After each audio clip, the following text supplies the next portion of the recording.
তো hello guys, কেমন আছো সবাই? তো আজকের আমাদের ভিডিও টপিক হচ্ছে আমরা আজকে বানিয়ে ফেলেছিলাম ঘরের মধ্যেই চিকেন স্যুপ বানানোর জন্য আমরা এখানে একে একে নিয়ে নিয়েছিলাম পেঁয়াজ কুচি, গাজর কুচি, বিনস কুচি এবং নিয়ে নিয়েছিলাম কর্ন এবং লঙ্কা কুচি এবং আদা এবং লেবু। এই লেবুটাকে আমরা এই চিকেনটিকে ম্যারিনেট করার জন্য ব্যবহার করব, কারণ চিকেনের একটা গন্ধ থাকে, যে গন্ধটিকে কাটানোর জন্য কিন্তু আমরা এখানে এই লেবুটাকে ইউজ করেছিলাম। এবং চিকেনগুলোকে একদম ছোট ছোট পিস করে একদম কেটে নিতে হবে। আর আপনারা এখানে আর একটা স্টেপ রয়েছে, যেগুলো চিকেনটিকে সেদ্ধ করে নেওয়ার পর সেটিকে ছোটো ছোটো করে সেই স্টকটিকে আলাদা করে দিতে হয়, তারপর সেই চিকেনটিকে ছোটো ছোটো করে ছাড়িয়ে দিয়ে সেটাকে আমরা ইউজ করি। বাট এখানে আমি তার বিকল্প পদ্ধতিটা ইউজ করেছি। এখানে আমি সেই চিকেনটিকে ছোটো ছোটো করে কেটে তারপরে কিন্তু এটা আমি ইউজ করেছি। তারপর এই যে চিকেনটিকে আমরা এখানে ইউজ করলাম, এই যে লেবুটা মাখানো হলো, তার ফলে এই যে চিকেন থেকে যে একটা এক্সট্রা যে একটা বাজে যে গন্ধটা, সেটা জল হয়ে কিন্তু বেরিয়ে যাবে। তারপরে এই স্যুপটাকে করার জন্য কিন্তু আমি একটা ফ্রাইং প্যান নিয়েছি এবং এই ফ্রাইং প্যানটা নেওয়ার জন্য আমরা নিয়েছি এবং এখানে কিন্তু আমি বাটার ইউজ করব। এবং এই যে বাটারটা আমি ইউজ করছি, তো আপনারা কিন্তু এখানে সাদা তেলও ইউজ করতে পারেন, কিন্তু আমি এখানে বাটারটা ইউজ করলাম। এবার কড়াটা ঠিক গরম হবার একটু আগে আমি দিয়ে দেবো বাটারটা, কারণ যদি বাটারটা আমি একটু পরে দিই, মানে কড়াটা ভীষণ গরম হয়ে গেলে বাটারটা কিন্তু তখন পুড়ে যাবে। আর পুড়ে গেলে কিন্তু সেই বাটারটা কিন্তু তখন দেখতে বা কোনো কিছু ভাজতে কিন্তু ভীষণ অসুবিধা হয়ে যাবে। সেই জন্য আপনারা সবসময় এই টিপসটি মনে রাখবেন যে কড়া গরম হওয়ার ঠিক কিছুক্ষণ আগে কিন্তু এইটা আপনারা দিতে হবেন। আর প্রথমেই আমি এই যে রসুন কুচিগুলো ছিল সেগুলো আমি প্রথমেই বাটারের মধ্যে দিয়ে দেবো। তারপর একে একে দিয়ে দেবো আমি পেঁয়াজ কুচি দেবো। পেঁয়াজ কুচি দেওয়ার পর এটিকে একটু হালকা করে প্রথমে আমি ভেজে নেবার পর তারপরে কিন্তু আমি তার মধ্যে কিন্তু এই যে গাজর কুচি রয়েছে, বিনস কুচি রয়েছে, তারপরে কর্ন রয়েছে, সেগুলো কিন্তু আমি একে একে সবগুলোকে দিতে থাকবো।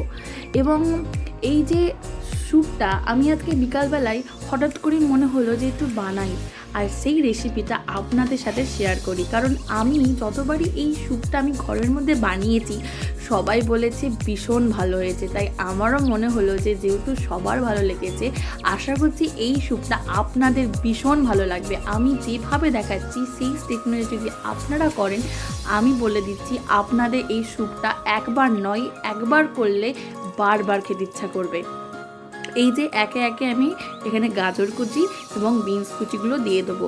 এবার কি করব, এইটা তো পেঁয়াজ কুচিটাকে যখন হালকা হালকা ভাজা হয়ে আসবে তখন কিন্তু আমি এগুলো তুলে নেব, কারণ দিয়ে দেবো, বিকজ হচ্ছে এইগুলো ভাজতেও একটু টাইম লাগবে। কারণ এইগুলো যদি তোমরা না ভালো করে ভেজে যদি সেইটাতে জল ঢেলে দাও না, তখন কি হয়, এই যে বিনসগুলো আর এই যে গাজরগুলো না অনেকটা কাঁচা থেকে যায়। তার ফলে কি হবে, আপনি যখন স্যুপটা খাবেন না তখন কিন্তু গালের মধ্যে ভালো লাগবে না। তো আমি আরেকটা কথা বলে দিই যে যখন আপনারা এটাকে ভাজবেন যেন গাজরটা আর বিনসটা যেন ভালো করে সিদ্ধ হয়ে যায়, তবেই কিন্তু এখানের যে স্যুপের যে স্ট্রাকচারটা তবেই কিন্তু ভালো করে আসবে। হ্যাঁ, এবং এটাকে যখন আমরা যতক্ষণ না ভাজা হচ্ছে ভালোভাবে, ততক্ষণ কিন্তু এটাকে আমি এখন ভাজতে থাকবো। এবং এই যে স্যুপের আমি একটা কথা মনে রেখেছিলাম, আমি প্রথমবার যখন স্যুপ বানিয়েছিলাম আমি এমনি জাস্ট দেখছিলাম, ভিডিও দেখতে দেখতে মনে হলো স্যুপ বানাই, এবং আমি কোনো ভিডিও দেখে করেছি, কিন্তু একদম নিজের মতোভাবে করেছিলাম। বাট করে আর সবাই এত ভালো বলেছিল আমাকে, আমি কিন্তু এই স্যুপটা এখন সপ্তাহে 2 থেকে 3 বার তো বানিয়েই নিই। এবারে এখানে আমি কর্নটা তুলে দিলাম এবং কর্নটা এখানে ভালো করে ভেজে নেব। কর্নটাকে একটু ভালো করে ভাজতে হবে, না হলে ওই যে সেম জিনিসটাই হবে গাজর আর বিনসের মতো। তো এটাকেও কিন্তু ভালো করে ভেজে নিতে হবে, এবং এটা যতক্ষণ না ভাজা হচ্ছে সেটাকেও কিন্তু আমরা ততক্ষণ ভেজে যাব। এবং তারপরে এই সন্ধ্যাবেলা করে এই স্যুপগুলোকে খেতে কিন্তু ভীষণ ভালো লাগে। যখন সব সবজিগুলো এরকম ভাজা ভাজা হয়ে যাবে, তখন ওই যে চিকেনগুলোকে আমরা এবারে তুলে দেবো, একে একে চিকেনগুলো তুলে দেবো। এবং চিকেনগুলো আমি একটা কথা এখানে টিপস বলে রাখি যে চিকেনগুলো আমরা কিন্তু বেশি হার্ডভাবে ভাজবো না। বেশি হার্ডভাবে চিকেনগুলোকে ভেজে দিলে কিন্তু এখানে চিকেনের যে আসল যে টেস্টটি রয়েছে না, সেটা কিন্তু আমরা আর পাবো না। যখন ওই চিকেন স্টকতে যে ব্যাপারটা, তখন সেটা কিন্তু আর থাকবে না। সেই জন্য আমরা চিকেনটিকে কিন্তু একটু কমভাবে ভাজবো। তারপরে চিকেনটি কমভাবে ভাজার ফলে তারপর যখন আমার জলটা ঢেলে দেবো না, সেই জলটাতে কিন্তু তখন চিকেনটা সেদ্ধ হয়ে যাবে। আর সেই সেদ্ধ হয়ে গেলে সেই জলটি কিন্তু তখন টেস্টটি আরও বেড়ে যাবে। বেশি ভেজে দিলে কী হবে, চিকেনগুলোটা রাবারের মতো হয়ে যায়, তখন কিন্তু চিকেনে কোনো টেস্ট থাকে না এবং স্যুপটাও তখন কিন্তু ভালো টেস্ট হয় না। তো তার জন্য অনেক সময় টেস্ট কিন্তু হয় না। এবারে আমি প্রথম এই যে চিকেনটি যখন আধ ভাজা হয়ে যাবে, তখন আমি এখানের মধ্যে জলটা ঢেলে দেবো। এরপর যখন ঢেলে দেওয়া হয়ে গেল, তারপরে আমি একটু ফার্স্টে এটাকে নাড়িয়ে নেবো এবং ভালোভাবে যাতে সবজিগুলো সেদ্ধ হয়ে যায় সেটারই ওয়েট করব। আর এখানে একটা কথা বলে রাখি, আমি কিন্তু প্রথমে আদাটা ইউজ করিনি। এইখানে আদাটা আমি কিন্তু এখন ইউজ করব। ঠিক জলটা ঢেলে দেওয়ার পর আদাটাকে আমি জলের মধ্যে দিয়ে দেবো, যার ফলে এতে একটা নিউভাবে টেস্ট আসবে, যেইটি কিন্তু ভীষণ জরুরি। এটা একটা টিপস, যার ফলে কিন্তু অনেক যে স্যুপটা রয়েছে অনেক টেস্টি হয়ে যাবে। এটা অনেকে দেখায় না, বাট এটা আমি দেখিয়ে দিলাম। এটা একটা যা অনেকটা আমাদের হেল্প হবে স্যুপটাকে টেস্ট করার জন্য। এবার আমি স্বাদ অনুযায়ী কিন্তু এখানে একে একে নুনটাকে দিয়ে দেবো। এবং এটা একটা মেন পার্ট, যে নুনটা যেন ঠিকভাবে পড়ে, যেন বেশি পরিমাণে না পড়ে যায়। কম হলে তাও ঠিক আছে, আপনি চেখে কিন্তু সেটাকে দ্বিতীয়বার দিতে পারবেন। বাট বেশি হয়ে গেলে কিন্তু তাতে একটা বাজে ফিল চলে আসবে, তখন আপনাকে আবার জল অ্যাড করতে হবে, সেটা কিন্তু একটা বাজে দেখায়। সেই জন্য আপনি কিন্তু নুনটাকে ভালোভাবে এবং কতটা আপনি করছেন সেই অনুযায়ী কিন্তু নুনটাকে ইউজ করবেন। এবং তারপরে কী করবো, এরপরে কী করবো, আমি এই যে সবটাকে দিলাম, দেওয়ার পর কিন্তু এটাকে আমি ঢেকে দেবো।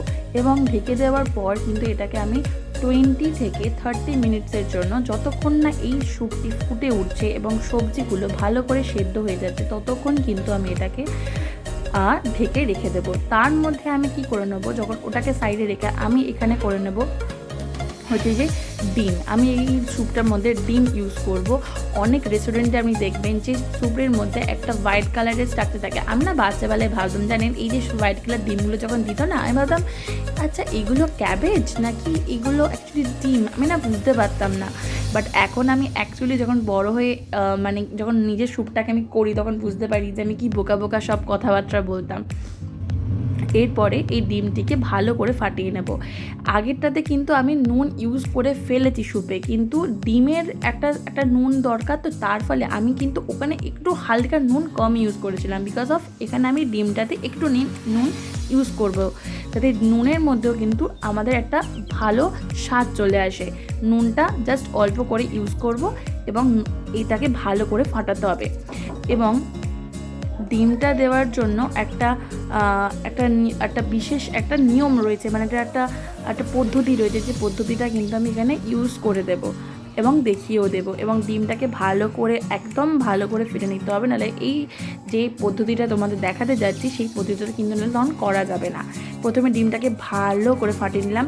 ঠিক চামচটা থেকে ডিমেরটা প্রথমে চামচটা তুলতে হবে, তারপর একদম উপর দিক দিয়ে কিন্তু ডিমটাকে দিতে হবে, যাতে সেই ডিমটা যেন একদম ভালোভাবে, যেরকমভাবে রেস্টুরেন্ট স্টাইলে যেরকমভাবে হয় দেখতে পাই আমরা, সেরকম হয়ে যাবে। আর আমি দেখো আস্তে আস্তে দিচ্ছি, আর ঠিক সেমভাবে কিন্তু সেই রেস্টুরেন্ট স্টাইলের কিন্তু একটা স্ট্রাকচার চলে আসছে। এবং আমি এই ডিমটি যখন দেবো, তখন অনেকটা হাফ পরিমাণে আমার দেওয়া এটা কমপ্লিট হয়ে যাবে, তখন কিন্তু আমি এটা প্রথমে নাড়িয়ে নেব। তারপরে কিন্তু আমি আবার সেটাকে দেওয়া শুরু করব। আর এই পদ্ধতিটা কিন্তু খুব ইজি একটি পদ্ধতি, তো এটা আপনারা ইউজ করবেন, আর খুবই বেনিফিশিয়াল। এবং অনেক সময় কি করে, অনেকে ডিমটাকে না ফাটিয়ে নেই, অনেকে জাস্ট দিয়ে দেয় এরকমভাবে, আর নাড়িয়ে দিলে ভাবে যে এরকম একটা স্ট্রাকচার চলে আসবে, কিন্তু তখন না সেটা আর হয় না। তখন না ডিমের একটা বাজে স্ট্রাকচার চলে আসে স্যুপের মধ্যে, স্যুপটা একটা বাজে একটা আষ্টে গন্ধ চলে আসে, যার ফলে কিন্তু স্যুপটা একদমই ভালো লাগে না। আপনারা এরকমভাবে এটাকে ইউজ করবেন, যার ফলে কিন্তু এটা ভীষণ ভীষণ ভীষণ ভালো খেতে হবে।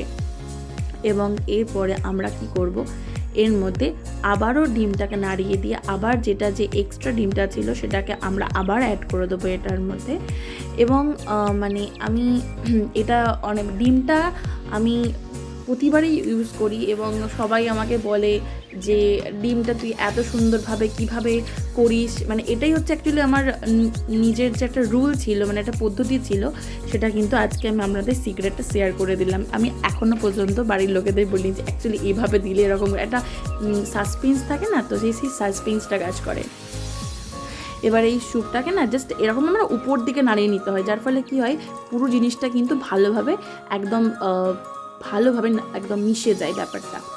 এরপরে কিন্তু আমি এখানে কর্নফ্লাওয়ার ইউজ করব। হ্যাঁ, এখানে আরেকটা আমি টিপস দিয়ে রাখি যে কর্নফ্লাওয়ার যখন আমি মিক্স করবো সেটা কিন্তু সবসময় ঠান্ডা জল দিয়ে মিক্স করব, গরম জল দিয়ে কিন্তু করব না। ঠান্ডা জল দিয়ে একে একে মিক্স করে নেব, যতটা ঠিক যেন না হয়, যখন মিক্স করবে তখন মানে ঠিক স্ট্রাকচারটা যেন একটা ভালো একটা স্ট্রাকচার চলে আসে। এবার আমি এটাকে একে একে আস্তে আস্তে দিয়ে দেবো, একেবারে সবটা ঢালবো না। একবারে সবটা ঢাললে কী হবে, মানে একেবারে সবটা ঢাললে না ভালো হয় না ঠিক জিনিসটা, আস্তে আস্তে করতে হবে, যাতে মানে যাতে এই যে স্যুপটা ফুটতেই যেন এটা হয়ে যায়। আর একটা কথা বলে রাখি যে কর্নফ্লাওয়ার ইউজ করার পর স্যুপটাকে একটু ফুটতে দিতে হয়, তার ফলে স্যুপের মধ্যে একটা স্টিকি ভাব চলে আসে, একটা ঠিক ভাব চলে আসে, যার ফলে স্যুপটা কিন্তু বেশ ভালো খেতে হয়। আর তারপর আমি একদম লাস্টে কিন্তু গোলমরিচ ইউজ করব, যেহেতু আমি এর আগে লঙ্কা ইউজ করে ফেলেছি, তাই গোলমরিচটা কিন্তু বেশি ইউজ করবো না, জাস্ট যতটুকু আমার দরকার আমি ততটুকু পরিমাণে ইউজ করব। হ্যাঁ, তো আপনারা যদি এখানে গোলমরিচটা বেশি ইউজ করতে চান দেন আপনারা কিন্তু এখানে গোলমরিচটা বেশি ইউজ করতে পারেন। হ্যাঁ, সেটা আপনাদের কতটা আপনারা ঝাল খান সেটার ওপরে কিন্তু নির্ভর করছে। এখানে কিন্তু আমার স্যুপটা একদম রেডি হয়ে গেছে এবং এই যে স্যুপটা একদম আপনারা ঘরে বানিয়ে খেলে আমি গ্যারেন্টি দিচ্ছি আপনারা বারবার করে খাবেন। এই যে স্টেপগুলো আমি বলেছি আর যে পদ্ধতিগুলো আমি বলেছি সেইগুলো ইউজ করুন। Tata, bye bye.